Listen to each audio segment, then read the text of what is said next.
It's time for Milberger's Gardening South Texas, live from Milberger's Landscaping and Nursery at 1604 in Bulverde Road. During the next 2 hours, our experts will help you with your gardening questions when you call 210-308-8867. That's 210-308-8867. Or come by Milberger's during the show and have your question answered in person. And now it's time for Milberger's Gardening South Texas on 9:30 a.m. The Answer. And welcome to Milberger's Gardening South Texas on 9:30 a.m. The Answer. Milton Glueck along with Dr. Calvin Finch. We have Mark Peterson. Trace will join us. We are just sitting on the porch. And okay, now, I don't know, Calvin sometimes gives me a hard time when I say this. On a beautiful South Texas day, you're gonna argue with that it's a beautiful South Texas day? No. We looked at scans. They're in 25 years you've been saying that. There have been quite a few when they weren't so beautiful. Yeah, just your opinion. Yeah. No. Last week we looked at a little. Calvin and I. Last week was pretty, but it was cold. Yeah. But today it wasn't. Or the week before. It wasn't bad last. But this is really pretty. It's nice and breezy and. It gets a little warm in the evening. Oh, unless you like 90 plus. No, it was. I'm doing my walks. I'm walking 40 minutes for 40 days, kind of a Lent thing, and I'll be glad when Easter's here. I had to actually go into a store. It was just too hot in the afternoon and even the evening it's like 7. So I went into H-E-B and just walked it for 40 minutes. I don't think they know what to make of me. I think they're kind of like, this guy's not shopping. He's just walking fast. What is up with him? May I suggest Central Park Mall, North Park Mall? Yeah, I could do that. That wouldn't be bad. Yeah, because they're used to it. The malls. Join the other senior citizens. Is Central Park Mall still open? No, that's why I changed. I went. Did you go to North Star? I changed in Mid-Sounds to North Park. Maybe I'll try North Star. That'll be a good one because I bet I can do the whole. Wonder how long the whole thing is. I don't know. Are there restrooms? I've done it. Sometimes I need restrooms. Are there restrooms? Yeah, at the food court.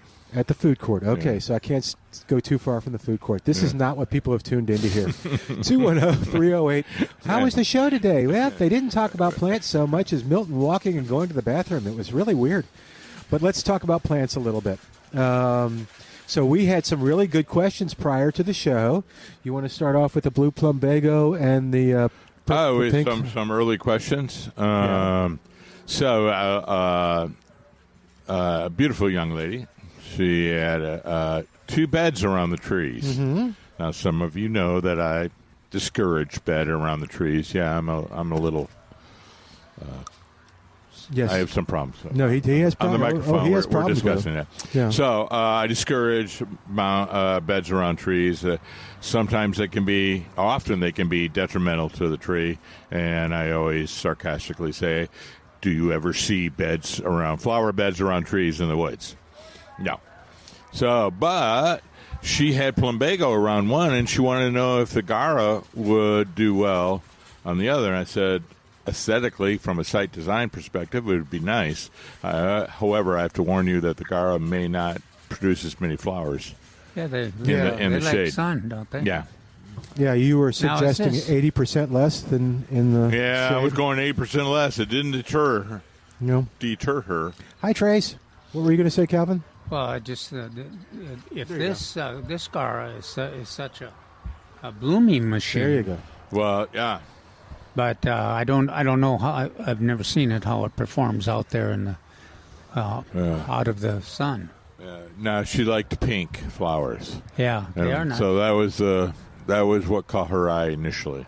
You know, the traditional one will kind of takes over. I don't know if this one is still aggressive like the other one or not. Mark can't hear me. Mark can't hear. You're cutting in and out? Yeah. Okay. Like we did last time. Yeah. Okay. Does that fix it? No. Testing 1, 2, 3. Okay. Now I can hear Calvin. Oh, That's just more important. That is more important. All right. We'll see. Trace, you doing okay? Yeah, I questioned it for a little bit, but okay. I'm just getting old. So yeah, you're cutting in and out.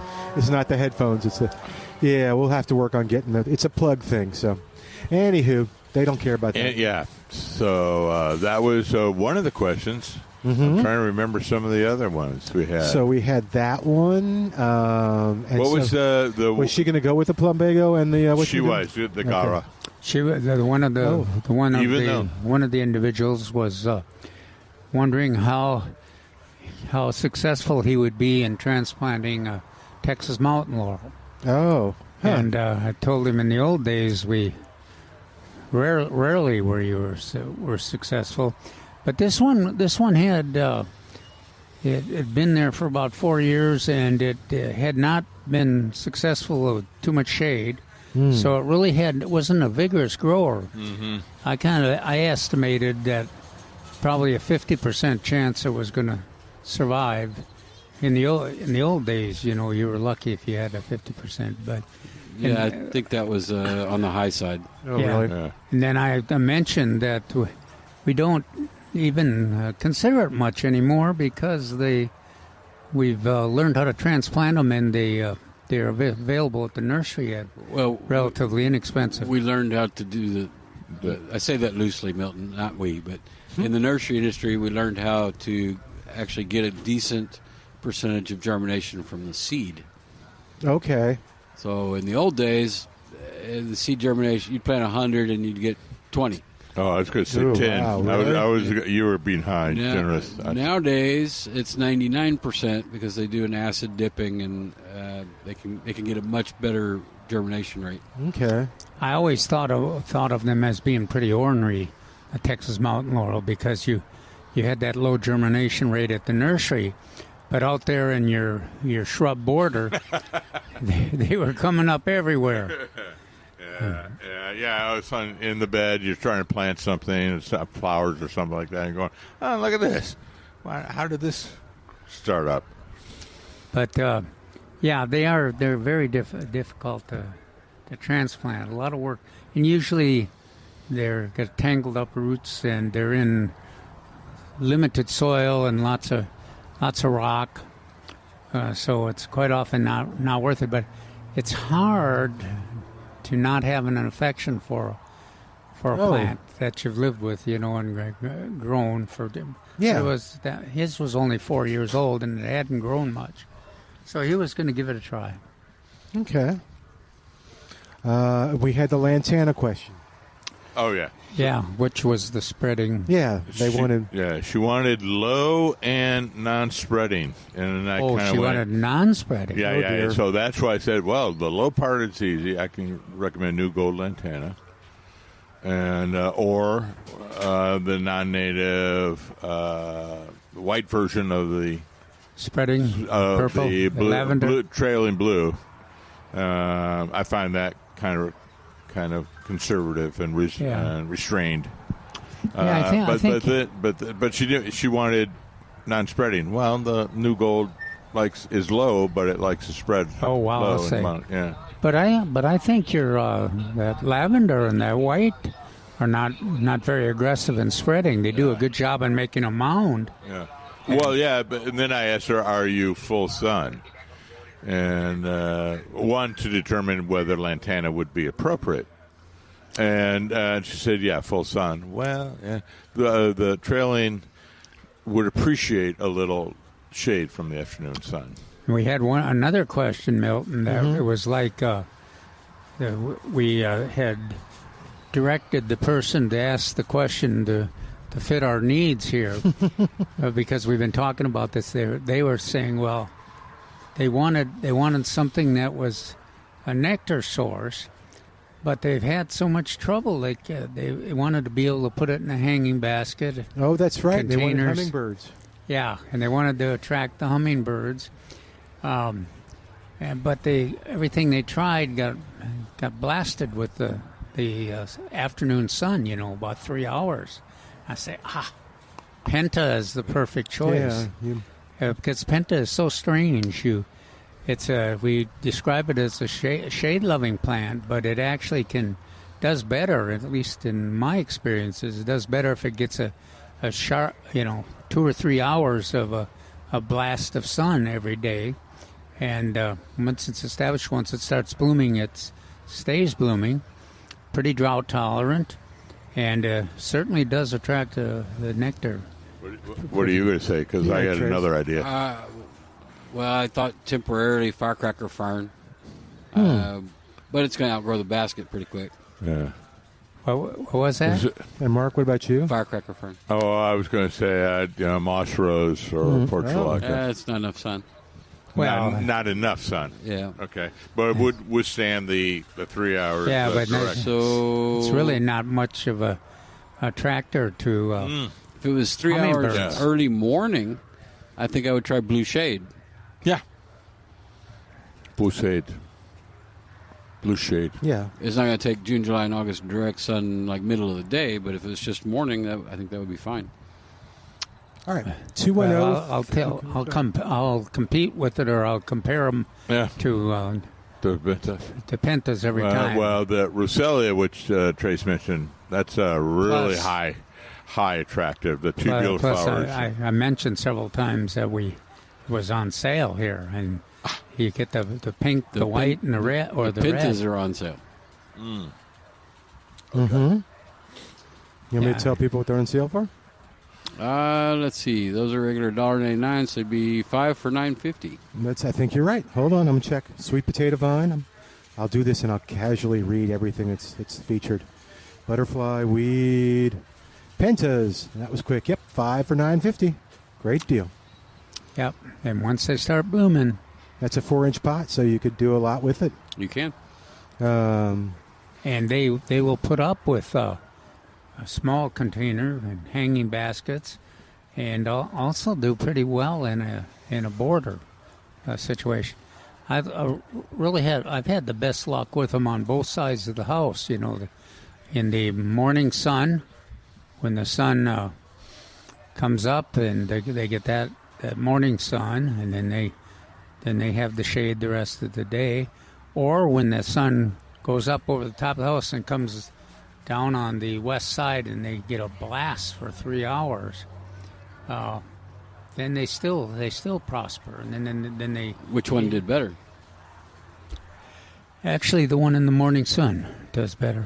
Did it, at least in my landscape, does better.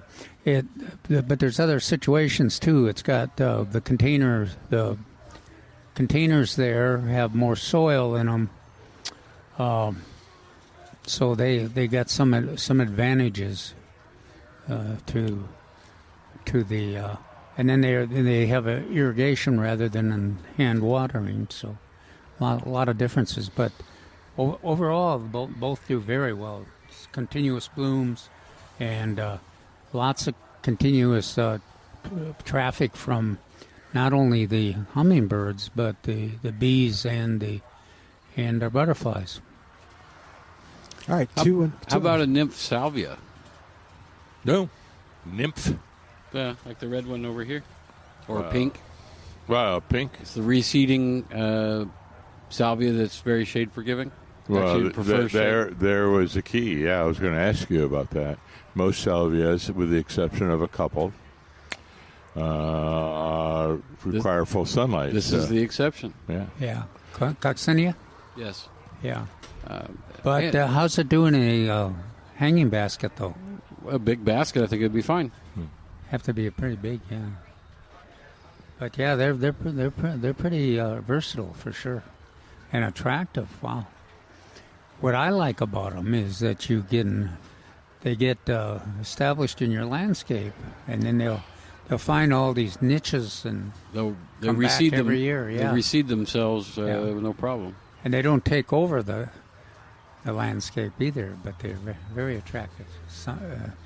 All right, 210-308-8867, 210-308-8867. Taking a view into Milton's garden. Our Christmas cactus is blooming. Does that mean Christmas is getting near? It's almost Easter. It is almost Easter. So it's an Easter cactus too? Yes. Oh, good. Okay. And we have the Easter cactus featured a little bit? No. Oh, not anymore? We have a holiday cactus. A holiday cactus. There we go. At half price. It's just like Brewski's is not promoted. Well, I was going to say not promoting the rabbit, but they're not. It's not a big sales item advertising it for Easter either. I'm sure that's an acquired taste. Rabbit? Yeah. Oh gosh, it's a wonderful taste. But I guess at Easter time, might be a little sensitivity there. Okay, 210-308-8867. So tell us what's going on in your garden. I was telling people earlier, it's a beautiful day out here, Trace. The nursery is full of green and gold and pink and blue and yellow and all kinds of great colors. Yeah, it's very colorful. Yes, it is. Even Peter commented this morning at our meeting. Oh, really? And gave Nelson some kudos for him and the girls making it look so nice. Oh, okay. Well, yeah, those lantanas over there are spectacular. They arranged. What are those varieties? Mark, did you? Well, I was going to ask you, Trace. Is that a lantana on the other side of the path? Yes. Is that Dallas Red? I don't know, but I can go look. Okay. But anyway, they all look wonderful. I mean, yes, that particular lantana has bright red flowers, and then we have the orangey red ones, and we have yellow ones. We have all kinds of lantanas. Yeah, we always talk about them being a nectar plant in the fall. But gosh, if you had those, all you'd have to do is drag them home and put them out in the patio or in the full sun, and the pollinators would find them, and the monarch butterflies would find them too. Well, of all kind of butterflies, they're an excellent a nectar source, particularly during the summer. Lantanas are going gangbusters. Hey, it's David Rodriguez. He's coming this way. Can we call security? How do you recognize David? What do you mean? He's got an Aggie hat on, except it's not an Aggie color. So what were I'm just curious, what were the plants we were suggesting again for the hanging basket? Pentas. Pentas, I remember that. And coccinea, Salvia coccinea. Okay. Blue shade. Bougainvillea. Does bougainvillea attract hummingbirds? No. No? Okay. It's a nice... but you don't use it in the shade either. Yeah. Oh, no, this was full sun. The one that had the hanging basket. Oh, maybe it wasn't. It was 3 hours No, sun. it was Is what I heard. 3 hours sun. Okay, you're right. Yeah. Okay. I'd also thrown in the firecracker fern. Okay. That would be my choice as well. All right. How long does that bloom? All summer? All summer long. Oh, so late into the year. Should be a Texas superstar. Yeah. Could be. Yeah. I think that could be more development, but it should be one. How come you were looking at David when you said that? He knows why I was looking at it. Okay. We're talking about Firecracker fern being a Texas should be a Texas superstar. It is. Roselia firecracker. It is. Oh, okay. Okay.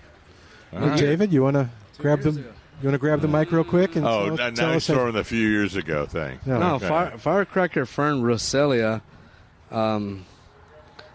is designated 2 years ago as a Texas superstar plant. You know, so. Well, yeah, I'll send you the email. Or, go to TexasSuperstar.com. It's there. Yeah, probably 2 years ago. But good afternoon, gentlemen. Good afternoon, David. Milberger's Landscape Nursery on 1604 and Boulevardy Roads. Trace and the crew does such a wonderful job. Isn't it pretty today? This is so much beautiful plants and color. I was walking around and I didn't see them, but I could smell the star jasmine in full bloom and all the pretty perennials. You know, they have the larger 8148 rodeo tomato. Get these tomatoes in the ground, and some celebrity bobcat and others. A good selection of everything and anything you might need for your garden, your landscape, indoor plants, and much more. Come on by. Yeah, we still got some indoor plants, Trace? A few thousand. Yeah, they do a great job. How was the presentation today? Turfgrass Basics 101. We hit from A to Z when it comes to lawn management. You know, basically less lawn, water more, water efficiently, and use your mower. Okay. You can do a soil test for a guideline for nutrient capacity, air rate, lawn dressing. If you can do those 5 concepts, you got a B+ today. Okay. Did any of your attendees have? Well, one of the issues we're running across is the weeds, shade. Yeah, we covered that too. Each year it gets to be more of an issue, and people seem to be reluctant to blame shade on the. A lot of the builders, and maybe Mark Peterson can help with this, is, they think St. Augustine's a water waster, but people waste water, not turf grass, and so a lot of these builders plant a monoculture of all the same species of tree, 2 trees when they need only half a tree for most of these residential areas, and all monoculture, and then they plant Bermuda, and that Bermuda it runs from that shade tree. So that's the big issue. We need to have some type of a balance here, and that's always an issue. Yeah, the rescue grass loves it. The weed. Yeah, in the winter. Horseherb. Yeah. I tell people, if it's green, it's just mow it. If you like it, it's all good. Yeah, so we started calling it the sustainable winter lawn. Yeah, I have a section on the side of the house where no one really goes. You put the, trash cans or whatever on the side or other that nobody sees. And I got a pretty nice little chunk of pure stand of very pretty horse herb. Wow. When it blooms, it's kind of attracted a little yellow flower. I know some of these nurseries do sell it as well. Hey. So it's all good. Here we got, more importantly, it's all good. We have frog fruit here. Ooh, frog fruit. Yeah, frog fruit's kind of pretty. Frogs need to eat too. They get hungry. Frog fruit too is there's ribbit. Milton and I were looking at a new publication on the native plants that meet the needs of butterflies, and frog fruit was one of those that was featured in there. Yeah. Feed the frog and feed the butterfly. Totally surprised. Yeah. 2 in 1. That little flower provides a lot of nectar. Wow. Did you hear what he said? The frog might eat the butterfly. Trace, on the radio. We're live on the show, Trace. That Trace. Well, anything else kind of going on in the master gardener world or the county world, or are you still doing classes on chicken raising and beekeeping and? Molly Keck has been promoted with dual responsibility. She's a regional bee specialist, so she's helping the South Texas bee industry a little bit east of us. So she still does a lot of classes for home owners. Oh, that's great. We're planning, God willing, at the end of September to move into the Extension Urban Farm off of Walters Road.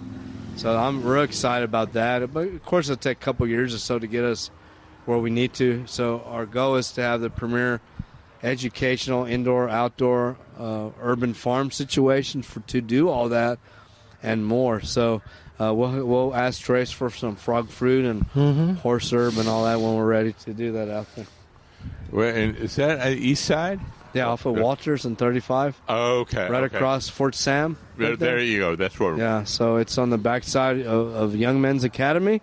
So nice little workforce for the young men. Now I know where it is. Yeah, it's happening. It's happening. It's very exciting. So Milton, I'm gonna when he's ready, I'm gonna mow my yard and catch all the clippings. I'll just take the clippings and dump them over there, and he'll have all of that he wants. Look at that.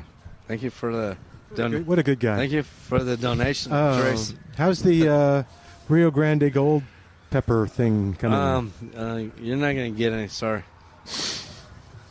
No. Yeah, okay. Sorry about that. All right. Thanks. I don't know. All right, we'll talk off the air. You want us to take a break? Let's take a quick break. Thank you, David, so much. Back in a moment, 210-308-8867. More coming up with more of Milberger's Gardening South Texas. Thank you, David. On 9:30 a.m., The Answer.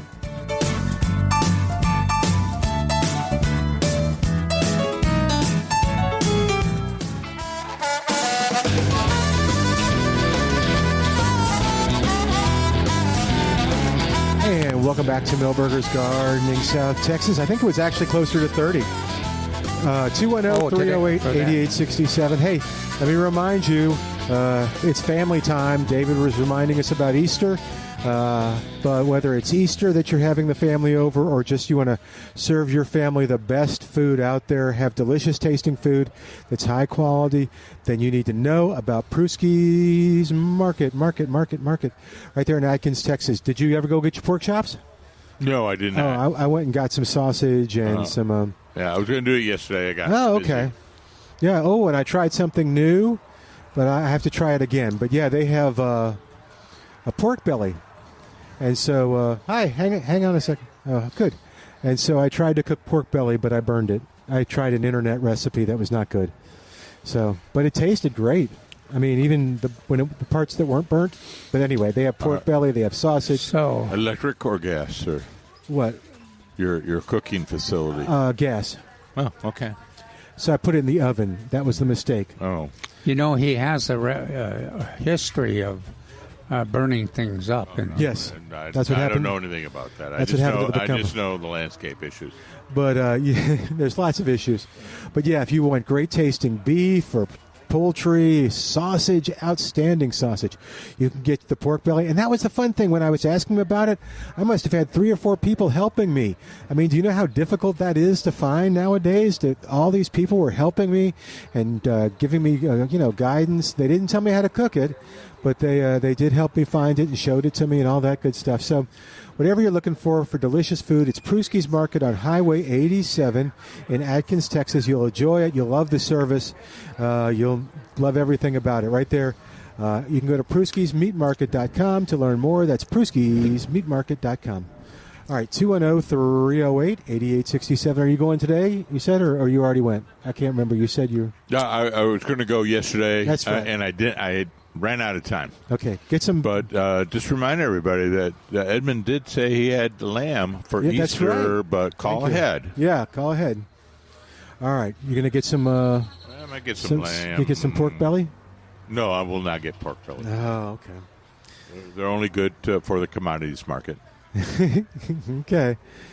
210-308-8867. It tastes like bacon that tastes like a pork chop if you don't burn it. Okay. 210-308-8867. Calvin, what'd you write about in today's article?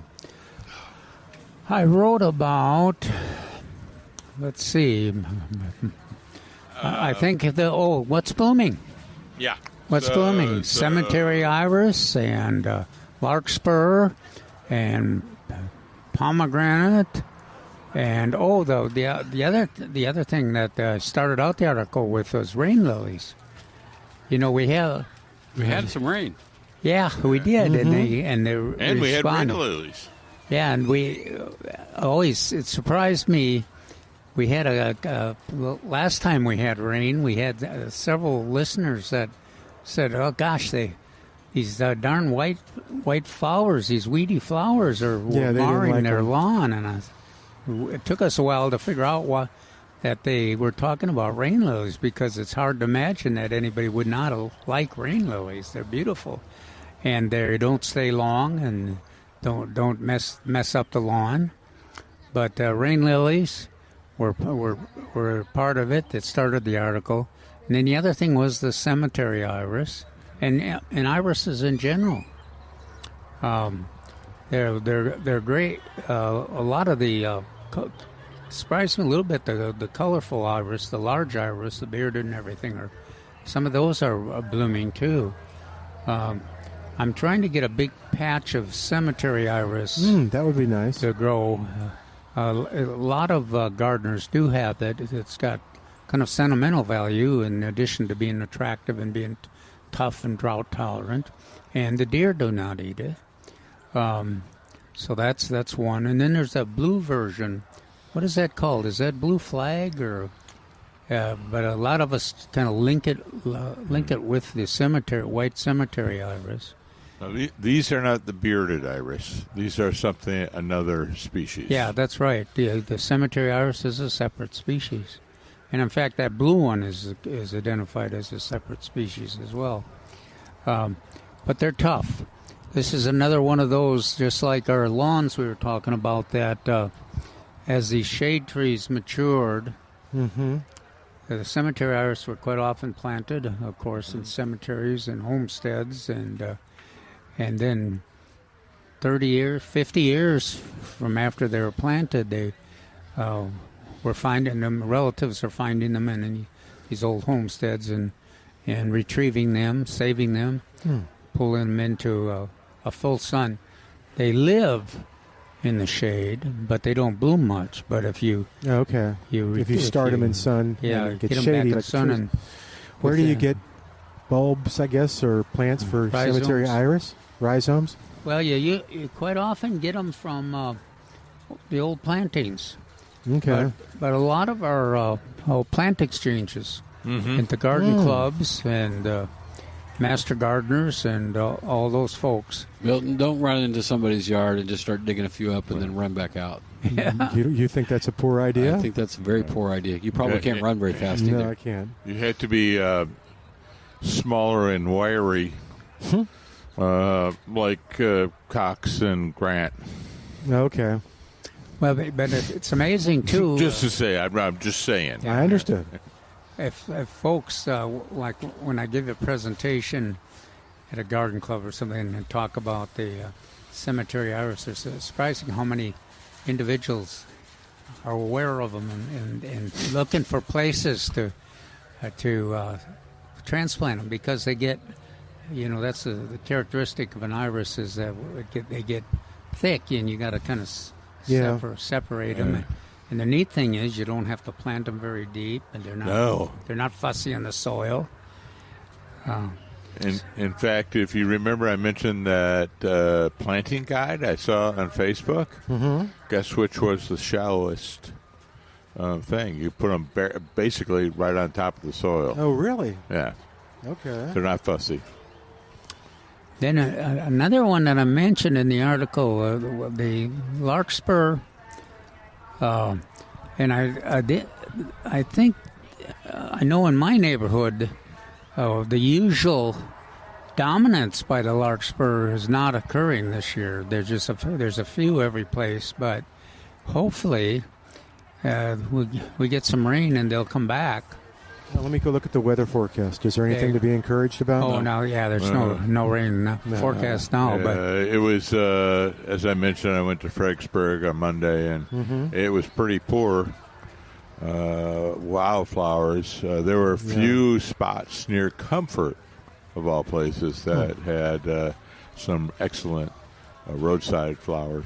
Most springs we talk about the larkspurs, and you gotta kind of keep them under control, or they grow over the top of your snapdragons and your zinnias. Mm-hmm. This year, that's not the case. How's your wildflower meadow doing? Didn't we have larkspur in those? Yeah, the coreopsis are up. Of course, the blue curl is doing well. Coreopsis. We had some gardeners report on what were the pink flowers and blue flowers. Mark, do you remember the pink flowers and blue flowers? The wildflowers that come up with the. I can't. Well, the pink ones I'd say evening primrose. That's it. Okay. That's it. Now some of them, and then the purple ones I think is what you're the prairie verbena. Oh, and there's a lot of day flowers are coming up too, and you mentioned that in the article. They both look alike, but they're separate species of the dayflower and the spiderwort. Inhabit different areas. Yeah, you got about 6 or 7 different choices. They're very attractive, but they're also a pretty demanding weed. They'll, especially around the edge of your garden, they take advantage of the watering and everything. But they're blooming up a storm right now. No, which one was that? I'm sorry. The dayflower. Oh, the dayflower. Okay. Yeah. It's that blue, bright blue flower. Okay. Trace, you've been kind of quiet. You got any thoughts on this? I was when you were talking about verbena, I was thinking about that blue princess verbena that you see growing up and down the highways, and how years ago the growing operations actually cultivated it. Is that right? And then they just stopped. Huh. It is pretty, and those masses, like. Oh. It was a good one too. I mean, I thought so. Yeah, it was tough, and if it got established, it was pretty drought tolerant and lasted a long time. And again, the pollinators really liked it. My wife mows around them in the backyard. Good for her. That's cool. So she doesn't want to knock them down. Yeah. All right. By the way, mowed the grass once now. So your suggestion, if I wanted to spread, is to mow it again this week, whether it's like tall or not. Just mow it again. Keep mowing it like once a week, and then water. Correct. Okay. Good. The more often you mow, yeah, the faster it's going to spread. Just like hair, when you cut it, it grows faster. Yeah, you're a little challenged there. But yeah, I am a little challenged right in the front there. Little thin. But anyway, all right, 210-308. Have you been mowing? My hair? No. Yeah. Oh. 210-308-8867. We'll take a quick break and come back in a moment with more of Milberger's Gardening, South Texas. We're live at Milberger's. Come visit us at 1604 on Boulevardy Road on 9:30 a.m. The Answer.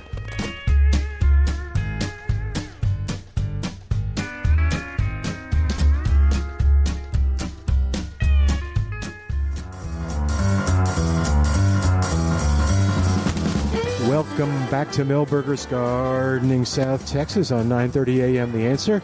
We're live here at Milberger's. Mark Peterson, Dr. Calvin Finch. I'm Milton Glueck, and we wish you were here. Boy, there's a lot of people out there. I mean, all kinds of different folks. What is he getting? What is the, is that a crepe myrtle? No, with the dark purplish. I think it is. I think I it's think one so? of those new varieties Okay. That we were promoting last year. Okay, that's pretty. It's just fun for me to see. Is she getting something that you like? Well, there's pentas. Pentas, yeah, I know. It is, yeah. And Salvia gregia. Yeah. Okay, see. And do we have any porterweed? Porterweed? No. No, okay. If we did, it has been hidden for Okay. a while. Yes. Until 2:15. So, yeah, you're maybe right.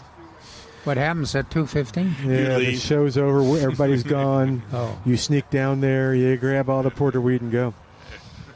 Suddenly, Trace doesn't know why, but he's got, that one big buyer of porterweed. Let's see. What else is going on? I see petunias. Well, and, I kind of wondered what Trace was talking about this morning for training. I know we oh, usually yeah, I was going to ask him, but we usually we'll do ask him that again. on Sunday. But We can ask him if he comes I back. wonder what he was. Sounded interesting. Oh, and did you go inspect the veggies and the herbs? Yes. What do we got? So, thank you for doing that because we Yeah. have a little wrinkle. A wrinkle? So we have our tomatoes out there, Mm-hmm. and we have primarily Celebrity, Red Grape, or Grape, and Ruby Crush, and some Micro Toms, and then we have some Cherokee Purple, and one called Brandywine, and a yellow one. I'm not familiar with that. And we have squash out there. Oh, wow, really? And we have a lot of squash, but the cucumbers took it hard last week.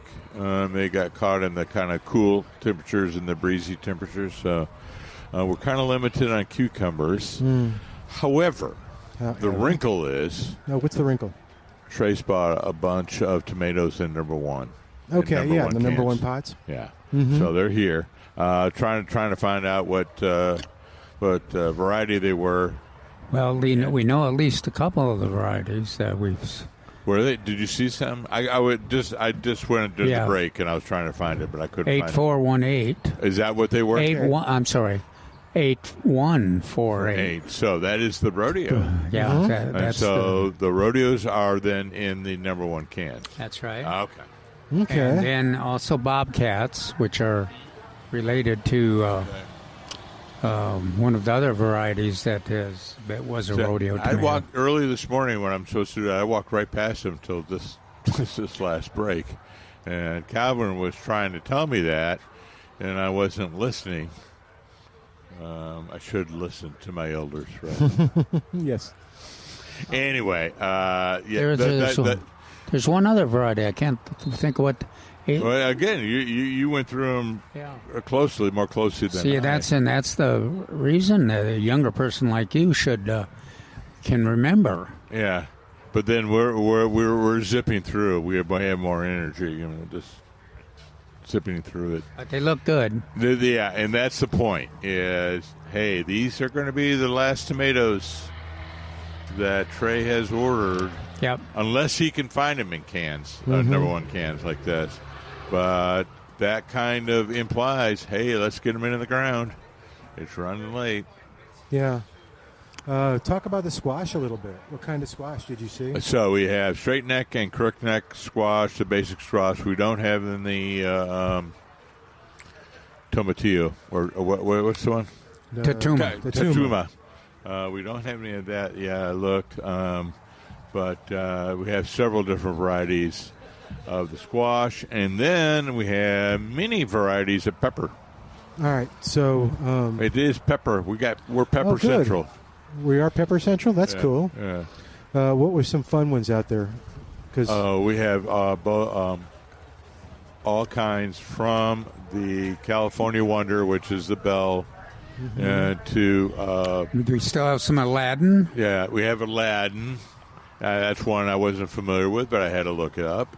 And then we had all the way up to the habaneros, the jalapenos. Yep. There were some serranos, but not anymore. I couldn't find them unless they're hiding from me when I look. So let's see if I can get some advice on what I did. So the little Rio Grande Gold, is it Mike up in North Texas that brought them? So I can't get mine to germinate. You said yours germinated, but what I'm curious about is whether I over-pampered them a little bit. So I got a big container with a plastic lid, and then I put them in and I watered it enough so that it just kind of creates that terrarium effect, but I can't get them to sprout. Is it possible that there's too much water? Could be, yeah. They don't. Now the peppers too. They didn't get affected by that cold weather we had, did they? Oh, no. I brought it in the real cold. But, yeah. Because the tomatoes were. I had better luck on the tomatoes germinating than the peppers, but they both germinated. No, so is there anything to do at this point? Should I take the lid off and let it dry out a little bit, or? I think I would. Okay. Yeah. See if you can kick in some of the seed that maybe passed, didn't germinate when it had an opportunity. Maybe it's ready. Okay. Even sometimes you can even level the soil a little bit. So the other thing I found, you mentioned Tatuma. I was digging through the refrigerator and found a little packet of seeds that said Tatuma 21. Do you think the 21 refers to how many seeds were in there? No, I think it refers to the year. Yes. There's a pretty fair chance that half of those seeds will germinate. Yes. Cool. How do I find out which half? You plant them all. And hi. Sure, come on. Will you come on the air with us? It's easy. You'll do great. We promise. If you don't do great, you don't ever have to come back on again. Here, grab the microphone. You'll be on the air, and these guys will be able to hear you. I do watch it. Are you the guy from the Go Growing? You don't have to do the headphones. It's cool. You'll be able to hear. Yeah, people don't like those. What's going on? You're on the air. I have a question about this ginger. Is it the same as the ginger Caracamo, or is it ginger Caracamo? Is there another name for this ginger? We just call it variegated ginger. Variegated ginger. Does it make white flowers? Uh-oh. Well, it's yes, they Eventually. do. Eventually. Why? It's sporadic, and we can't guarantee when it is. It's more for the foliage. We can guarantee the foliage. That's about. They are on sale. Okay. Thank you. Yeah. Okay, no, it is for the foliage. Okay. But yes, they do. make a flower. We do. It's very aromatic. I know that rainbow and- they call it Caracamo or something. That's another name, but that's what I had on there. Guacamole? It does occasionally bloom because we get Yes. reports. Yeah. Oh, okay. Yeah, All but right. it is. I'll say Okay. sporadic is. That's good. Thank That's you. a good term. Yeah. Cool. All right. Okay. No, it is a wonderful plant. I like your TV show. Yeah. Oh, okay. Sorry. I like your TV show. The video. Oh, the videos. Yeah. Yes. Cool. Well, that seems like a good segue. Really like it. Okay. She likes see that. So did you But like then this should have this been on- week's? we should have been closer to the mic for that one. Since it was a compliment. Mark doesn't get a lot of compliments. Yeah, I don't get I a. always forget the name of it. It's go gardening. Yeah. Okay. It's my tagline at the end. Okay. Let's so, go out there and garden. Okay. Cool. So tell us about that. Oh, so with the Gardening Volunteers of South Texas, we produce what is called the Go Gardening videos, or Go Gardening Show. I always have to learn how to say that. Go Okay. Gardening Show. And it's if you go to the website, what was it you found out? GardeningVolunteers.org? GardeningVolunteers.org. Yeah, and then when you get to the website, you push on the tab that says Go Gardening. Mm-hmm. And for 30 days, we have that month's video, and then it goes to YouTube, where you can do the same thing on YouTube. Go YouTube and then Go Gardening. This month, what am I doing this month? Oh, I'm at Walker Ranch, looking Okay. at understory trees a that good we place should to- use more. And what is the other one? I can't remember. Oh, didn't you video here? Oh, yeah, Okay. that's it. We videoed here on what things to use in the garden for this month. Mark's how-to minute. Here's are the products that you should be using for the month of April. Okay. They talk about the fertilizers, different type of fertilizers, different weed killers. Not so much on that, but more like how to be promoting good gardens, good landscapes, good turf. So and gardeningvolunteers.org is the place to go to find it. It's already dropped because it drops the first. Yes, Friday? it drops on the first Friday kids of each say. month. Okay. For that month, and then the next 30 days. Now, It's down there. so that woman came up, so I wanted to make sure we answered her question, but you were in the middle of telling me what I should do with those tatuma seeds to see if any of them were viable. Just plant them or soak them, or Well, soak is that them a and plant sinking them. thing, or If it's a ton of them, if it's No. just a few, I'd plant them all, okay? soak them, and then, How long should I soak them? anywhere from 2 hours to overnight. Right, Okay. so that's always the thing. Everybody has their own Okay. recipe. Now, I generally do it overnight because it's pretty convenient. That way. Yeah, I was thinking that'd be easy. I could do it overnight. And Yeah, plant them. And then is that a thing where if it's floating, it's not good, or if it sinks, it's good, or? Well, the good news on a squash seed and like watermelon seed, those big seeds, the germination rate is pretty high. Okay. They last quite a long time. And once I have these sprouts and they've germinated, then where do I put them? Will it do a container? Well, you want to either plant them in the garden or in a... Okay. Didn't you get a special pot about 4 or 5 weeks ago? A special pot? Yeah, pot from the inside, special peat pot. Yes. Do you have any left? Yeah. You're Okay, there you suggesting I go. do them in there? Yeah, And then just plant Oh. the whole pot. and then just plant the whole plant. Okay. So a little bit of soil, plant the pot. Or if they're solid peat, just put the seed in Okay. And I'm just letting them run through the yard? Yeah, well, of course, if they take over your backyard, you Yeah, I'm trying to get think. your machete out and Can I do like So- we were talking about with the squash and the cucumbers? Is Yes. do a hanging basket? You or can something? do that. Oh, yeah. Or the hanging trellis that I promoted on Yeah. Facebook. Now the problem is I that didn't see the tatuma. I know I sent it twice, but you still didn't see it. Yeah. Oh. I'm Really? feeling bad. Oh, sorry. Oh, Yeah, that's the- good Go ahead. stuff. Yeah, go ahead. Cover. The tatuma produces a very heavy, fast-growing fruit. Got to be quick. So you want to keep harvesting it quickly, and just even when it takes over, you just harvest it and just wait and harvest it when you can use it. Okay, cool. I'll tell you. I'll soak the seeds over tonight, and then I'll plant them. All right, we're going to take a quick break. While we do, give us a call at 210-308-8867, 210-308-8867. We have more of Milberger's Gardening South Texas coming up with Dr. Calvin Finch, Mark Peterson.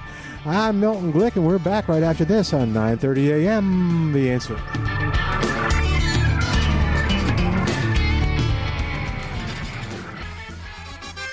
We're back with Milberger's Gardening South Texas, live from Milberger's Landscaping and Nursery at 1604 in Bulverde Road. Come out to visit or call us at 210-308-8867. That's 210-308-8867. And now back to Milberger's Gardening South Texas on 9:30 a.m. The Answer.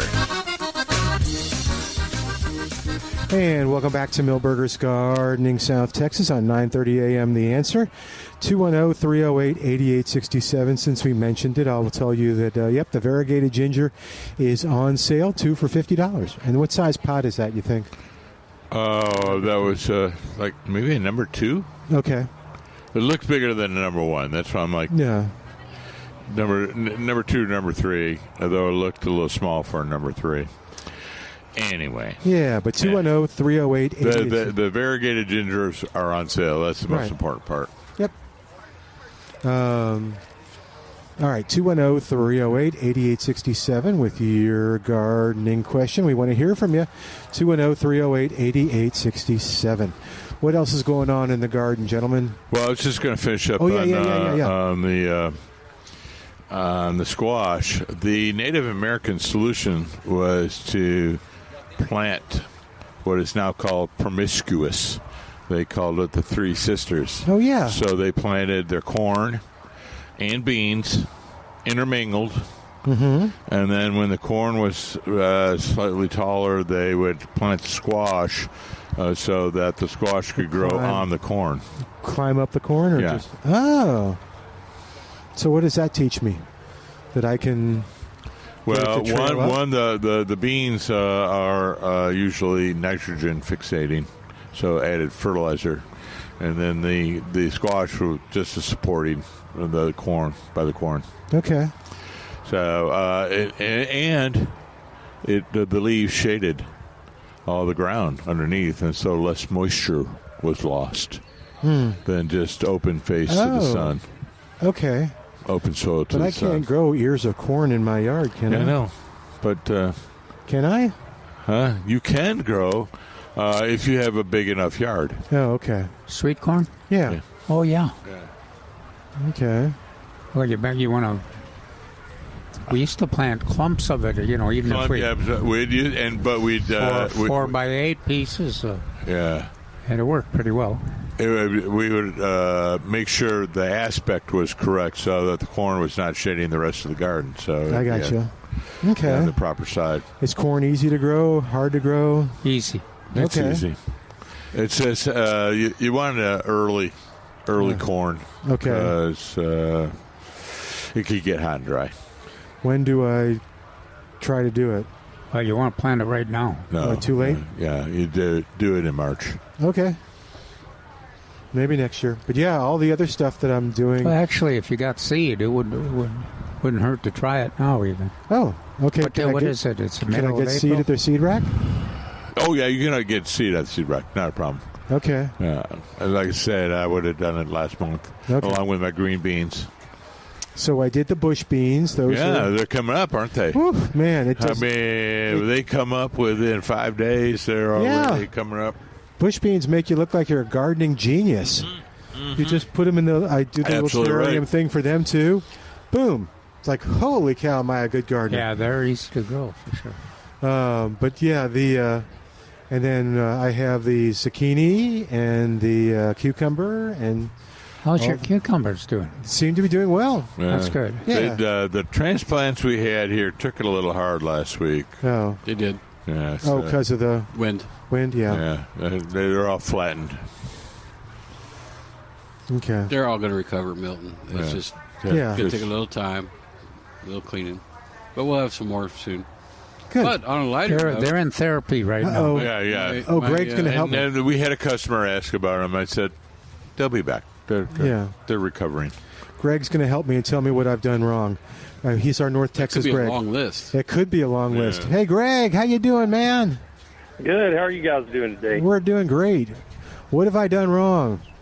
Well, I don't know because I can't get my Rio Grande Gold to germinate either. Oh, really? Okay. I've tried multiple different ways, and I think maybe up here it's just been slow to get warm consistently. Even though I've kind of kept them inside where it should be a little warmer. None of the peppers have sprouted, but all of my tomatoes did. They all germinated nearly 100% this year. Wow. Peppers take a lot more heat before they get going. Oh, is that what? Yeah. Oh, you think that's what we just need a little more heat A little more time, a little more to heat. germinate? Yeah. Or okay, Bottom heat. Put the tray under a heating blanket or something. okay, I can put them on the cement. Okay. That gets nice and hot. That might Just be- ask our I dog. think be a little too much. we're finally getting into, I think, consistently warmer weather. So I was going to try it again this weekend and see if we can get Okay. them. But, by the way, Milton, I think maybe a month ago or so, you were talking about trying to germinate cucumber seeds from store-bought cucumbers. So I trialed that, and I can't get those to grow either. Okay, yeah, Cucumbers? yeah, from the actual seed, from the plant, not from like a package or anything. Oh, The seed, yeah. And I tried those a few different ways as well. But what I noticed is the seeds out of those store-bought cucumbers look a lot kind of weaker, or Yeah. like thinner than what you would buy like a packet of seeds. No, I think you're I right. did have success with. I had some package seeds that did well. So I did the package seed as per Calvin, what he said, and it came up in like 2 weeks, and I got a transplant here of the cucumber as well. So, but yeah, you're right. The seeds look funny. In fact, what somebody on the interweb, what the internet said was you actually take a slice that has the seed in it, and you hang on one sec, and you just plant that, and then. Did you want to answer a question, or do you want to? Oh. okay. Uh-oh, Calvin's getting, I think, a milkweed. Is that a milkweed question? Yes. Okay, let me turn this down. Yeah, so, well, Greg, that makes me feel better. I mean, I'm sorry you're having trouble with it, too, but it does make me feel Oh, good. a little better. well, I've hedged my bet a little bit. I did buy some locally grown ones from a local nursery, so I will have peppers, just not from last year's stock. So Okay, but will you have Rio Grande Gold? no. No, we're going to do it, Greg. We got to have faith. We're gonna try them. I'm gonna seed some up tonight. We'll get them going. So. All right, man. Me too. I'm going to take mine. I'm going to take them out of that little terrarium thing, let them get some nice hot sun, see if that helps. There you go. All right, we got this, Greg. All right, fellas. my- Have a good one. My partner in peppers. That's right. My dwarf cherry surprise took a licking last weekend. Yeah. But it all looks good today. It's almost a foot tall. It's got lots of sprouts on it, and I saw some blooms. Is that's not the Ruby Crush is doing fine, isn't it? Oh, the Ruby Crushes are fine, but I bought those. Well, this is the one from Seed. Okay. Okay, so Greg, So when it's are we going already to a foot tall. Yeah. Wow, that's good. when are we going to see It was you 2 visiting inches again, tall Greg? last weekend. Oh, It was sorry. laying on its side. Oh, have we lost Greg? Yeah. Okay. I thought we lost you. Okay, 2103. Greg, we'll see you when you come visit again.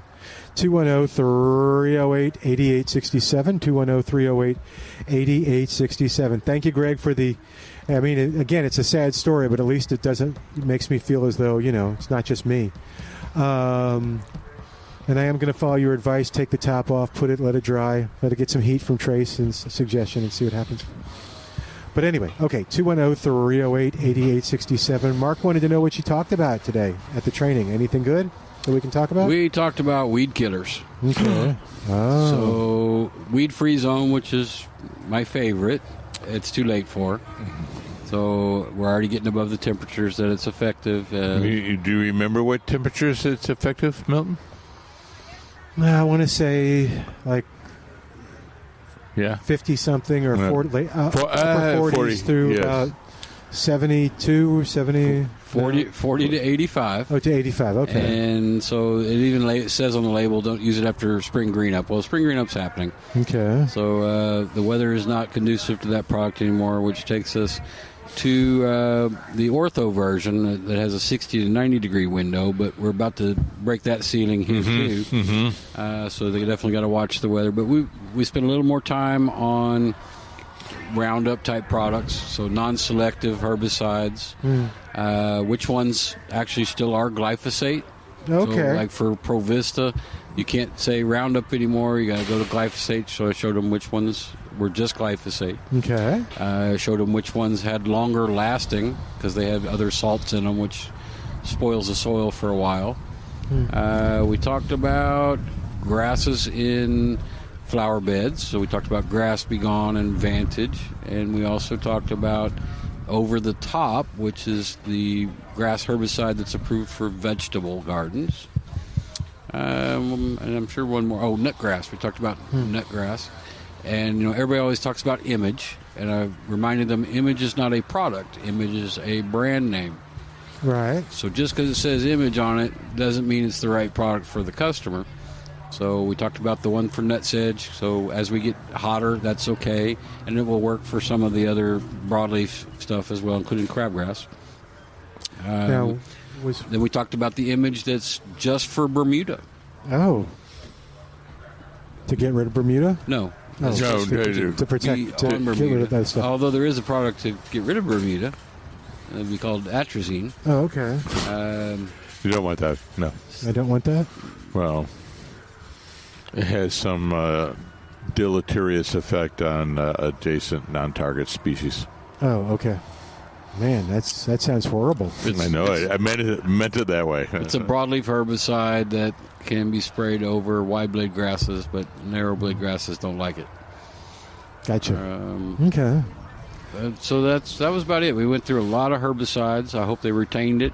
Yeah. But I also emphasized if you didn't understand something, don't recommend it. Yeah. Ask questions. Ask somebody, yeah. Because the last thing we need to do is sell somebody the wrong product. No, and that's the cool thing, too. Again, we brag on you a little bit, is the training each week, which should give people, who are listening and trying to choose a nursery, give them confidence that your people are trained. But, too, just like that comment, you're not encouraging them to be right or to answer to be right. You're encouraging them to be correct or find the right answer, which is good. They have to be correct. Yeah, you could do a lot of damage with the wrong product. I'm glad you understood what I meant. I understood what I meant. I just and he also emphasizes that it's you need to keep reading the label. You need to keep reviewing. That was in there. We did talk specifically about you can't read the label to them because you don't know how they're going to understand it. You have to make sure that they read the label and the mixing directions and all that. All right. 210-308-8867. 210-308-8867. So, yes, sir, did you have something you wanted to do? Okay. No, I'm just shaking my coffee. Okay, shake your coffee. All right. Got to be cold by now. Yeah, I was thinking. It's tepid. Okay. So, of the things that you mentioned, what is the most likely that someone who is listening to the show is going, okay, that sounds like my problem right now? Is it everything? 75% of them. Okay. Yeah, are people having problems with that now? Yeah. How's your, what's the one that's sticky, that sticks to dogs and... Bindweed? No. Bed straw. Bed straw. Yeah. How's your bed straw doing? It's everywhere. Okay. But the good news on bed straw is that it's, with a rake, you can really... scoop it up and take it away. Those cookies. Yeah. Yeah. And open those bad boys up, will you? Okay. Yep. So go ahead, Calvin. Sorry. And so that's one kind of an interesting weed. Looks like when it's growing there on the edge of your beautiful. garden. It's a beautiful lime green. Yeah. On the edge of your yard, it looks like it's going to fill up the whole yard. And then if you start raking it, it all comes together, closes in, and is relatively easy. You can just put it right in the compost pile or in the green. No, I would terminate with extreme prejudice. Yeah. Into a big bag. Not me. Yeah, I use it all the time in the compost pile. How do you prevent it from just spreading into things that you've already planted? Well, when you put it in a compost pile and you clumped it all, clumped it all together, it decomposes quickly. So I don't know. How does it? I just don't imagine it spreading. No, I didn't know. I didn't know if it was like seeded or something, or when you were putting the compost out, if you were also putting the seeds out. It seems to me it would be a tough job to pull it apart and get it to spread someplace. But so if I mow it, does it spread? Oh, if you let it finish. If you let it go to seed, yeah. So he's trying to get it before it goes to seed. Gotcha. That's helpful. I like to wear my horns and pitchfork and create little fires for it. Do you have a little maniacal laugh that you do? I do. Nice. Can we hear it? Oh, nice. That's not a good one. Oh, okay. I'll think of something. All right. That was pretty good. Mm-hmm. All right, 210-308-8867. Again, it's nice and busy here, which is always fun to see, and it's fun to see what people are shopping for. She's got some pretty, what are those? The yellows and the pinks and stuff? Are those? She's Mama, what's her favorite? Zinnia. Oh, with those zinnias? I don't think so. Oh. You think? Okay. There's a light pink and yellow. That's what's throwing me off. All right. James is on the line while you figure it out at 210-308-8867. James, welcome to Milberger's Gardening, South Texas. What's going on? It's not raining out here. Nope, not raining here either. What is that, James? Are you there? It's not raining, he said. Oh, James, did we lose you? Was that all you? He has a cactus question. I wanted to ask the doctor a question. Okay, go for it. The doctor is in. Yeah, go ahead and get your vaccine for the measles for sure. That wasn't the question you were going to ask. Okay. No, the yellow cactus that's about as big as a Volkswagen. It's a pretty big cactus patch, and it blooms yellow. And then there's a couple more over there that bloom kind of orange.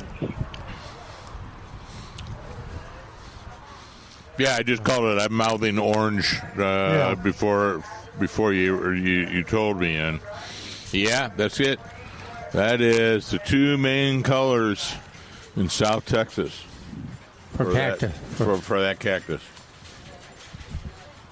Yeah, them big cactus patches, man, they sure look good when they're in full bloom, I tell you what. Mm-hmm. They're spectacular. That's something to look at. Yeah, you were talking about Walker Ranch. They have a lot of cactus that blooms over there. Yeah, in the middle area. But it is pretty. That's for sure. What I wanted to ask the doctor was, are the blooms on the cactus attractive to beneficial insects? Some, yeah. Yeah, they will. If you watch the blooms, they'll get some pollinators. Mm-hmm. So I'm thinking, but I've never seen a monarch. Yeah.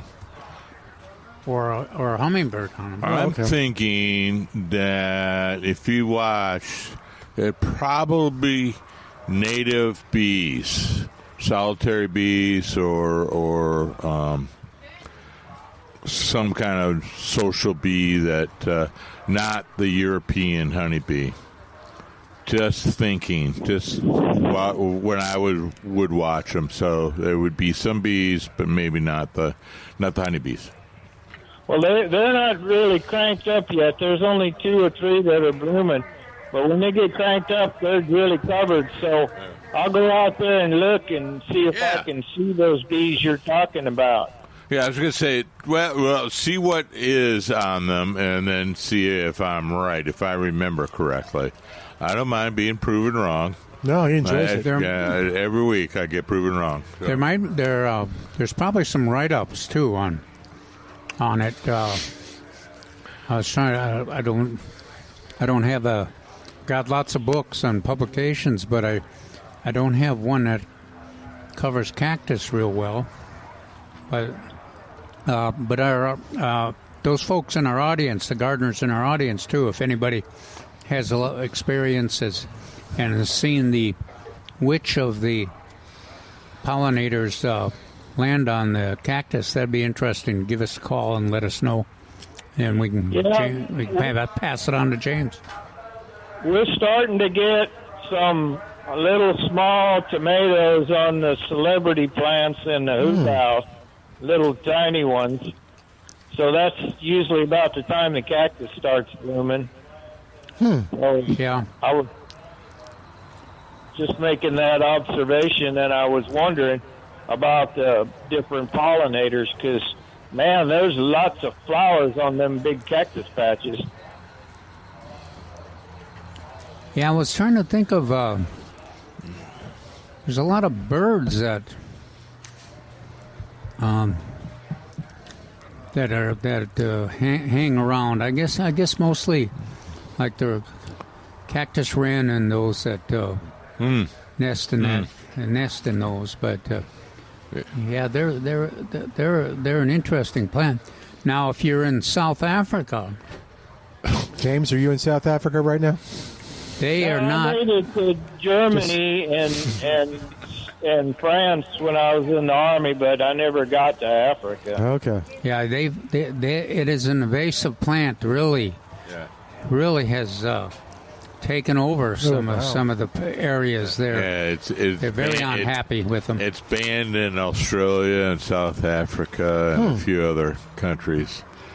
It's unbelievable. I've seen some fields of them that are 14, 15 feet tall. It's just hard to imagine that these are the same cactus that come from Texas. Well, I sure wish they could figure out how to grow crops the way that cactus grows, because it was growing on no water at all. Yes, exactly. Well, some of the wildlife likes it. Yeah, the rabbits kind of hang out because I got some big hawks out here. Oh dear. They stay close.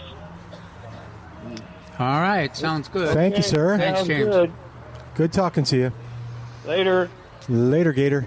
All right, 210-308-8867, 210-308-8867. Let's see. Why don't we, I think we're up against a break, so we'll take this opportunity. We? Yep, I think so. Okay.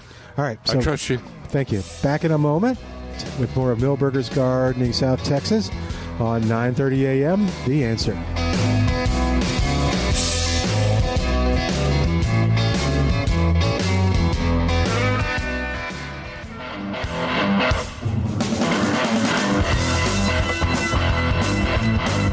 Welcome back to Milberger's Gardening South Texas on 9:30 a.m.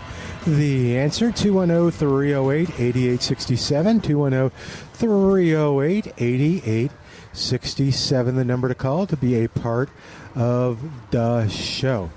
All right, what other thoughts do we have for gardeners? Actually, this is a weird one, but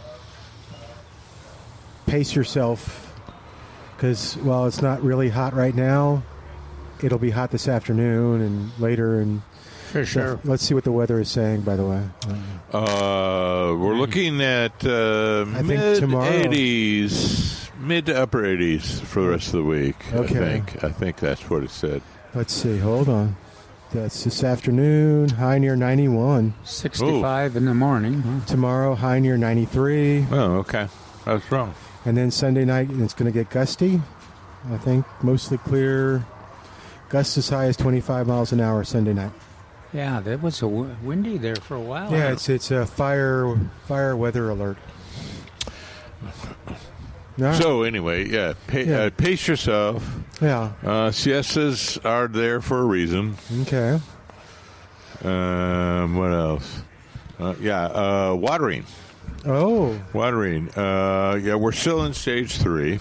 Okay. And what that means is if you have a sprinkler or in-ground irrigation system, that's 5 to 10 in the morning and 9 to 12 at night. Mm-hmm. On your day that you are permitted to water, that's determined by the last digit in your street address. So, but hand watering can be done anytime, any day. And by hand, that means the hose has to be in your hand, right, or the wand has to be in your hand. Okay. It can't be just like take the hose and let it drip. Now, that would be a no. We've discussed this, but I can't remember the answer. So let's say I'm going to hand water. I mean, I have times that I have to do if it's a sprinkler, but I'm going to hand water. When is the most efficient time? You read my mind, sir. Oh, cool. That's what I was leading to. The segue was the time. Yes. But I've forgotten it. Thank you for bringing me back. Sure, I'm glad. Welcome back. So the best times to water are dusk and dawn. Oh. So dusk, because the plant really wants it. It really wants water. It's been photosynthesizing all day and opening up, trying to get that carbon dioxide into the leaves. Unfortunately, the water is leaving at the same time, the same place. Oh, okay. It really wants water. And so dusk is a good time. So that coincides with beginning at 9. Actually, the dawn though. If you're, depends on the plant too. But if you're measuring how much the water contributes to growth, quite often the dawn watering is the most efficient, especially like on vegetables and things like that. Right. But and there's less a little different. Yeah, there's less evaporation going on in the morning, so that's why we like to do it in the dawn. Get the plant a really good, healthy start. Yeah, and it translates quickly translates the water into action. Yeah. Okay, dumb question. If you're going to fertilize, because I've mowed the grass twice, the real grass, is there a time of day to do that? Does it matter? No, it doesn't matter. However, what are you going to do when you water? There's 3 things you're going to do. And 3 things. Okay. You're going to water. Okay. Those 3 things. So what's the best time to water? Dawn or dusk? Yeah. Probably dawn. What we talked about is less evaporation going in. Okay. More immediate effects. So applying the fertilizer early in the morning and then watering in would be the best thing. Okay. But it doesn't really matter. Okay, but as long as you water it in. What are you looking at? What are you? No, Calvin was looking at something. I didn't know if we were in danger or not. Cut down on the caffeine, sir. You're jumpy all over the place. Oh, okay. I'll try. Well, Calvin looked upset. All right, 210-308-8867. And then if I fertilize once, let's say I fertilize today. Okay, so 12th of April. When's the next time I should fertilize? Well, I don't want to waste it. The real conservative way is to do it again in the fall. Okay. And now some folks, if they're real high performance Bermuda lawn, where they're like there's a lot of traffic and a lot of mowing, then they might and they got access to water. Mm-hmm. And they might fertilize again in the spring, late spring or early summer. Right. Now, what if I'm not... And we did that for some St. Augustine tends to be yellow out. Mm-hmm. In late May and June, we may add a little iron and nitrogen to it. Okay. So the time while I was smiling is, Calvin and I and some other folks go, you may want to do it late May, early June. Again. Okay. Oh, okay. And is that different? So we had a little bag of fertilizer, and our little knockout rose was suffering. Remember I told you about that? So I just said I got nothing to lose. So I kind of grabbed a handful and sprinkled it all around the knockout. It has made a huge difference because it was right before we got all the rains. We got tons of new growth on it, but now it's kind of got me excited. I want more new growth. More fertilizer. Well, what you might have also had that growth without the rain? fertilizer. Yeah, just the rain. Just the rain. I thought of that too. But in the long run, the combination of the two are essential. Yeah. So when should I wait in the fall for that one? Figure it's been. Yeah, I wouldn't. Okay. It depends on your roses, but if you don't overdo it. Yeah. That a little fertilizer never hurts. What happens if I overdo it? Nothing, or it actually harms the plant? Well, it's a waste of fertilizer, or it harms the plant. Yeah, and then also you have some plants, quite a few plants will have foliage instead of blooms. Gotcha. Okay. If you have too much nitrogen. So Sharon is on the line at 210-308-8867. She lives in the Lackland area. And she has got a question for us at 210-308-8867. You got everybody here, Sharon. Trace just joined us. She's got an okra question. What's going on? I have not planted my okra yet, but I have the seeds ready to plant. And what do you suggest that I soak them in before I plant them? Say what? One more time on that. She wants to plant okra seeds. She wants to know what to soak them in before she plants them. I never soak them in anything, but I don't know. I don't know if it would. What have you done before, and how did it turn out? Most of the time they've come up volunteer, but they didn't get that chance this year. My first thought is still a little early for okra. Okra likes it hot. Second thought would be float them, and that way you know which ones are actually viable. Okay. But I think I would procrastinate till next month to do that. Right. And now remember that the ones that float are not the ones to use. No. The ones that sink are the ones. Right. I have some one little. Well, I have a few seeds coming up, but I don't know whether I can. Ones are in a coop, and I don't know whether I'm going to be able to, transplant them or not. Because they're really all together. Yeah, it can be rough. I've transported. But the okra is traditionally pretty easy to transplant, though. You can if you got a big clump of them, you can even kind of separate the plants and reset them if you don't wait too long. Do them now. They're about an inch high. Yeah, well, let them get a couple inches high, and then you can. They should transplant pretty easily. Okay. Well, I was thinking maybe I needed to do it quicker, but they're so I've got a little time to before I have to transplant them. Well, it's easy. It's easier if you do it quick, but you've got a more chance of success when you don't let them get too large. Yeah. Well, yeah. I'm just thinking another week or so. But, oh yeah, no, you got until June 1st. I'm not as pessimistic as these two guys are on the when to plant them. I think it's plenty good to go ahead and plant them now. Well, I will. Off the seeds, I'm going to. I just wanted to, as soon as I get the ground ready. Calvin, if you saw what my transplants looked like after that wind, you would have a different opinion. Although my tomatoes look pretty good. They made it through the... Tomatoes and peppers all went through well, but the okra took a beating, and the squash wasn't much better. Wow. Well, I didn't have anything out there to get a beating, so I did okay. Good. So. All righty. Okay. Well, you could. What kind of okra are you growing? Yeah. That's a good question. What kind? I don't know. It's not like Beck's okra, the fat type. It's a long, skinny one. So I don't know what it is. I've grown it for years, and I just replant it every year. Oh, okay. It's not Oscar, huh? No, it could be. It could be. It could be.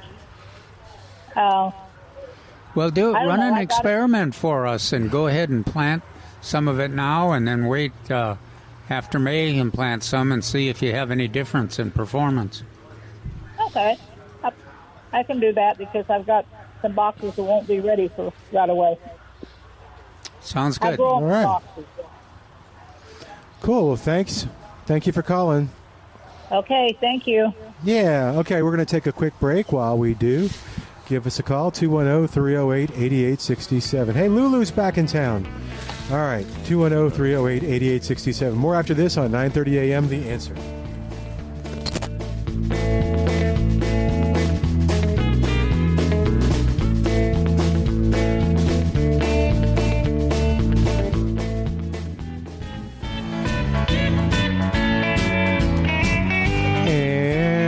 Welcome back to Milberger's Gardening, South Texas on 9:30 a.m. The Answer, 210-308-8867. You can also come here and ask your gardening question in person. Such a nice gardening day. We won't put you on the spot if you don't want to be. You're moving farther and farther from the porch. So, well, we have to do Calvin first. Okay. All right. We want to just remind everybody the last butterfly and milkweed class is going to be held in Wilson County, and that'll be on May 8th. That's Thursday, May 8th at 6 p.m. And Mark will get, in just a minute, we'll give you the address and the phone number to call. But, of course, and everybody that registers to attend the class and agrees to monitor the milkweed, the seeded containers, will receive 2 containers. And so it's May 8th at 6 p.m. And the address... And this is going to be in Floresville. It's 1103 4th Street, Classroom 10. And that phone number is 573-286-8953. And the reason that first 3 numbers are a little different than we're used to is that's one of the Master Gardener's phone numbers that you're calling to register. But if you want to take advantage, go ahead and participate and attend the class with us on May 8th. Okay. And that's the last one, huh? Yeah. That's the last one. Oh, for the spring. Uh-huh. Now, then it's appropriate because there's this wagon full of milkweed over there, and I wonder whose that is. I think we know who's that. Is that Lulu tropical milkweed? Yeah, it is. He's talking about your wagon full of milkweed. Yeah. Yeah. You want to come on the air with us? Yeah. What's new? Give us a little report on. Yeah. Are you seeing monarchs? Oh, I have a big report. Oh, cool. Okay, the sherry milkweed that I got last year, I think I had 2 of them. Was it last year? Was it the year before? Or is it? I can't remember. Last year or the year before. Time flies. I thought it was dead. It's snow, everything on top of it. Suddenly it came back, and I walked over to it, and there are 3 huge, fat caterpillars. Monarch caterpillars just growing. So I was super excited I forgot to bring a picture. How much foliage? It didn't have much There's foliage. not much foliage. I'm a little worried. I have 2 of them, though. And so I'm going to have to move them over to the other if this one runs out. But I was shocked. It really grew back fast. I was like, once it started going, I was, whoa. So have you you haven't seen any parents then? I've seen a couple of parents, yeah, but they obviously stopped and sat down. Yeah. But it was pretty exciting. I can't believe how big it is. So that's the issue right now. We've got the monarchs coming from the Mexico, coming through Texas here in San Antonio particularly, and then they can make a choice. They can do like they did at Lulu's Garden, and if there's milkweed available, to lay their eggs, and then of course that means they don't go any further, they're done for. Or they can just get loaded with nectar, which we've talked about a lot, mistflower and the lantanas and the porterweed and everything, and then get full and continue their path into the Midwest and Canada. And then they'll be back in September. And in the meantime, in the summertime, that doesn't mean we don't have any butterflies here. In fact, my column next Saturday is going to be about some of the other butterfly species. And the ones that are most like the monarchs are the queens. And I've started to see some queens already. They'll be disappointed that those monarchs took advantage of that milkweed. They like to take advantage of it themselves all during the summer. Oh yeah, we've had a lot of queens come by. We really have. I was surprised. They love those little blue ones. Mistflower. The mistflower. They love them. Absolutely love them. Yeah, I think every butterfly, every pollinator loves mistflower. Yeah. They really do. So it's a wonderful plant. I'm looking for porterweed, though. I have 6 porterweed, the little red ones that have managed to make it through the winter. I know. Did you ask Trace what happened to them all? Trace, what happened to them? Guys, why don't you ask Calvin what happened to them? Where's the porterweed? Someone else took them. Somebody else took them right away. There were not a lot of them, and they're accusing a few of us gardeners that got them all. But I've never had them survive the winter. Well, I really cover them up well. They're like my little babies. So I have about 9 of them, and they're coming back, but there's nothing on them yet. So they're not blooming yet? No, but the vegetation's coming back. They're getting there, but I want some blooming ones. Yeah, they're wonderful in terms of the pollinators. They just love them. It's amazing to see that puny little plant with those little teeny flowers, and there's hummingbirds and there's monarchs, and then there are bees all over them too. Unbelievable. Well, there's some tree in the backyard. It's not in my backyard. It's in my neighbor's backyard that has these teeny white and pink flowers that the bees are insane for, and they're fluttering down, and the tree just smells delicious. Does that tree have dark green leaves? It does, and the bark is very dark, and the tree is upright, and it's thick. It's like 3 feet wide. I think it's an anaqua. Oh, okay.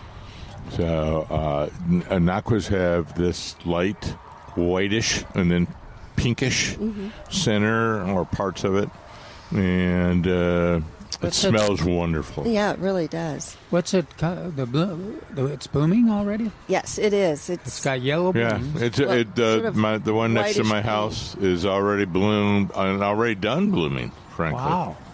Yeah. This thing's huge. It's huge, but it smells really good, and bees are everywhere up there. They just love it. I'll be darned. I've got some anaquas too, but I haven't seen much action on it. It's an old tree, but it's beautiful. So we have pollinators coming through the yard, and things are waking up, and we're just waiting for that porterweed. Hopefully it'll show. Yeah. Okay. Well, y'all take maybe some more coming. Yes. Hope springs eternal. I know Trace can hear us, so this might be kind of biasing, but if you see him, ask him and see if you get that same response. You know what? I love that Broadway show, The Porterweed Will Come Out Tomorrow. Oh, that's funny. Porter. Well, y'all have a good one. Yeah, we'll have to get him quick. It's good to see you. Yeah. Thanks for the report. Yeah. Thanks, Lulu. All right, 210-308-8867, 210-308-8867. Always fun to talk to our listeners, and so we appreciate that, and talk to Lulu. She's a great gardener. Oh, gosh, yeah. Yeah, so... Well, and she's a teacher, and she incorporates that action for with the monarchs and the milkweeds into her teaching experience, too. Great for the environment. All right, so we got just about, let's see how much time. Not too much time, but I want to make sure we cover everything. About 5 minutes left before we have to do it. Anything you want to advise gardeners about? And by the way, I've seen some beautiful roses. And Mark brought this up. This is the last, basically the last time you have an opportunity to get some tomatoes. There's a few of the smaller ones here, but the real treasures are the larger in the 1 gallon, or the number 1, and they're ready to be put in the garden, and you won't lose anything with them. They'll be able to produce their fruit, and you can harvest it before the summer's over. And the ones in the number 1 are this year's rodeo tomatoes. That's right. The 8148. That's right, yeah, 8148. HM 8148. And then the other one I think you said Bobcat. I think Bobcat. You're right. The Bobcat was there. And but then there's some celebrities in the smaller size, and then there's some Ruby Crush. Ruby Crush in the smaller size. Lots of heirlooms. Some heirlooms. Cherokee Purple, Brandywine, and some yellow ones that I'm not familiar with. But hey, they seem to be very popular lately. But this is it. This is the end of the spring tomato season. Well, in terms of buying them, not in terms of buying them. It's just like. It's not quite the end, but July. And then it'll be July, the end of July, or the first week in August for Mark. Okay, so all that's coming up. Anything I should be growing from seed now? We were talking about the Tatuma, and who was it? Was James? I think you could do some more cucumbers, really? But I would hurry. Again, bush beans, you can grow more. Maybe grow some pole beans. What about pinto beans? Somebody one time here suggested just go to the store, get them, plant them. The southern beans, we can pretty much do any time southern of year. Peas, yeah. Southern peas, I mean. Is it worth it? Are they pretty? Are they fun? Are they? They're not as well. Yeah, they're very productive, and they're very drought tolerant. They put up with the heat. They'll grow right through the hottest part of the summer. Okay. So and they're a viner. They climb. No. They're a climber. No, they're a real bush. I like to harvest them in like green bean when they're still green, rather than wait until they get brown, because then you have to take them out of the pod. Whereas if you harvest them early. Yeah. Then you can just use them like green beans. They have different flavor, but they still taste just like green. And is it literally as easy as just taking the black-eyed peas, the dried ones I get from the store? Absolutely. Wow, that'll be fun. Okay, that's the next thing I'm going to try. I hope. Okay, well, I'll experiment for you. Yeah. Because I love them. Get some ham, go to Pruski's and get some stuff to... Now I found that this is what grandchildren are for. Many grandparents have said this to me. These are what grandchildren are for, is to shell peas. Oh, okay. Keeps people occupied, for sure. Off the street and out of trouble? Yeah. Yeah. Okay, cool. Well, I'll try it anyway. And then we'll have to make a black-eyed pea dish with some Pruski's meat. I wonder what you meat, what kind of... Do I use ham? Yes, ham bones. Ham bone. I know he's got ham bone. All right, we're going to want to say goodbye for today. Thanks to Barry for coming in and running the show for us. We appreciate that. And as always, he does a good job. And, of course, we want to thank you on behalf of Calvin and Mark and Trace and I. Thank you for listening.